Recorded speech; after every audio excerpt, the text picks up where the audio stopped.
Hi மக்களே, இன்னைக்கு என்ன லஞ்சுன்னு பார்க்கலாமா? 1/2 கப் ரைஸ், 1 கப் கேபேஜ் கூட்டு, 1/2 கப் பீன்ஸ் பொரியல் அண்ட் 2 பாயில்ட் எக்ஸ். இதில் மொத்தம் 480 calories, 26 gram protein and 12 gram fibre இருக்கு. என்னடா ரைஸ் கம்மியாக இருக்கே, இது போதுமான்னு தானே யோசிக்கிறீங்க? தாராளமாக போதுங்க. ஆனால் அதுக்கு நீங்கள் கரெக்ட் ஆர்டரில் சாப்பிடணும். First fibre, next protein and லாஸ்ட்டாக தான் காப்ஸ் எடுத்துக்கணும். இப்படி சாப்பிட்றதுனால உங்களுக்கு ஃபுல்ஃபில்லிங்காகவும் இருக்கும் அண்ட் ரைஸ் சாப்பிட்ட திருப்தியும் இருக்கும்.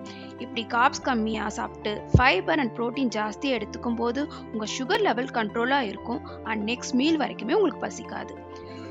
டயபிட்டிஸ் வந்துட்டு ரைஸ் கட் பண்ணணும்னு அவசியம் இல்லைங்க, போர்ஷன் கண்ட்ரோல் பண்ணால் போதும். என்னோட ப்ரீ டயபிட்டிஸ் ஜேர்னியில் எங்கேயுமே நான் ரைஸ் கட் பண்ணலை, ஒன்லி குவான்டிட்டியை தான் கம்மி பண்ணிக்கிட்டேன். அப்படி பண்ணி தான் என்னோட ப்ரீ டயபிட்டிஸை ரிவர்ஸும் பண்ணேன்.